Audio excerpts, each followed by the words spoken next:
একটু করে কৃষক কাছে নজরুল হত্যার প্রকৃত অপরাধীদের খুঁজে বের করে গ্রেপ্তার করুন। তাদের গ্রেপ্তারের ব্যাপারে যদি আমার কোন সহযোগিতা প্রয়োজন হয়, আমি কি চাই সেটা করতে চাই। এবং নজরুলের পরিবারের প্রতি আমি বলতে চাই যে আপনারা কারো বিভ্রান্তমূলক প্রচারণায় কান দিবেন না।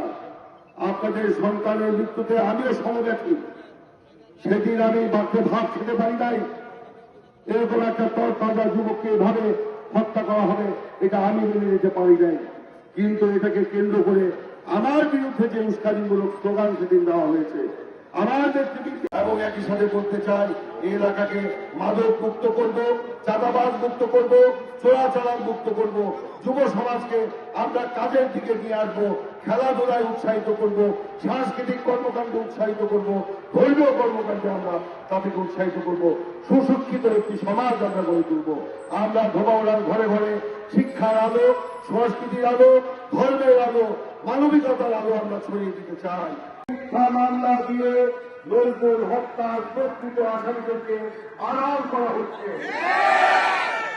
আজকে জাতীয় ভাষায় বলতে চাই, 10 বছর যারা বিএনপির নামে রাজনীতি করে এই নির্বাচনে পরিবেশ যাতে কেউ ব্যাহত না করতে পারে সেদিকে প্রশাসনকে নজর রাখতে হবে।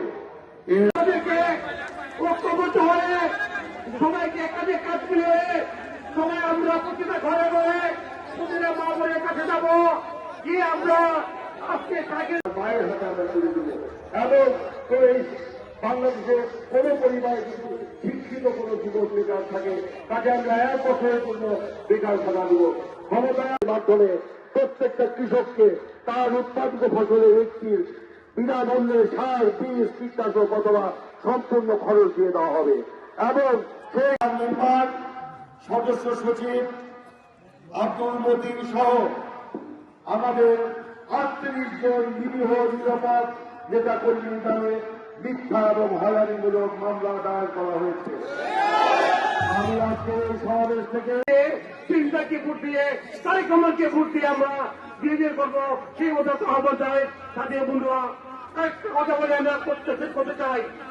আজ থেকে আপনারা সবাই বাংলাদেশ বিএনপির যুগ্ম মহাসচিব, আপনার আমার সুপরিচিত ব্যক্তি ধানের শীষের কান্ডারি এবং 12 ফেব্রুয়ারি ধানের শীষের প্রতীককে এই জন্য প্রকৃত প্রত্যেকটা ইউনিয়নের একটি বাজারে ধান ক্রয় কেন্দ্র খোলা হবে। প্রত্যেকটা পরিবারে মায়েদের নামে একটি করে ফ্যামিলি কার্ড দেওয়া হবে। সেই ফ্যামিলি কার্ডের মাধ্যমে প্রত্যেকটা পরিবারের